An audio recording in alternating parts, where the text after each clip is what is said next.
ఊరిలో పచ్చని కొండల మధ్య పొంగి పొర్లే నదుల మధ్య ఇద్దరు బాలురు అరియాన్ మరియు కబీర్ విడదీయరాని స్నేహితులు. వారు సోదరులు కాదు, కానీ వారి బంధం రక్త సంబంధాలను మించి దృఢంగా ఉండేది. అరియాన్ బుద్ధివంతుడు, ప్రశాంతంగా ఉండేవాడు. అతనికి పుస్తకాలు చదవడం, పజిల్లు పరిష్కరించడం ఇష్టం. కబీర్ అయితే అల్లరి మూక. కొత్తగా ప్రపంచాన్ని అన్వేషించడమే అతనికి ఇష్టం. ఇద్దరి వ్యక్తిత్వాలు భిన్నమైన వారు ఒకరిని ఒకరు సమాతూకం చేసేవారు. ఒకరోజు వారి ఊరిలో ఒక పురాతన నిధి అడవిలో ఎక్కడో దాగి ఉందని వార్త పుట్టింది.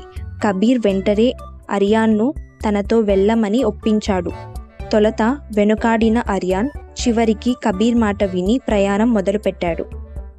తీవ్ర అరణ్యాన్ని దాటుతూ వారు పాత నక్షత్రపు పటాన్ని అనుసరించారు. వారి ప్రయాణంలో చాలా కష్టాలు వచ్చాయి. ఒక గండిపాలైన వంతెన, ఒక్కసారిగా వచ్చిన వర్షం, ఆహారాన్ని లాక్కున్న కోతుల గుంపు. కానీ వారు ఓర్పుతో, ధైర్యంతో ప్రతి సమస్యను అధిగమించారు.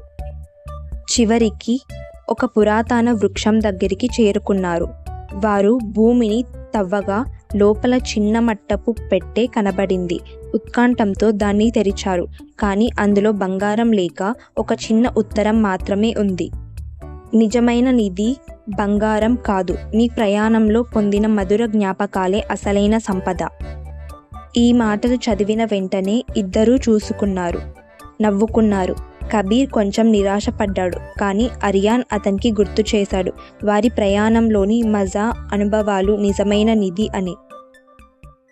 ఆ రోజు నుంచి వారు ఎప్పుడూ కలిసే కొత్త ప్రయాణాలు సాగించారు. ఎందుకంటే నిజమైన సంపద స్నేహం, అనుభవాలు, మధుర జ్ఞాపకాలే కాబట్టి. Like, share and subscribe.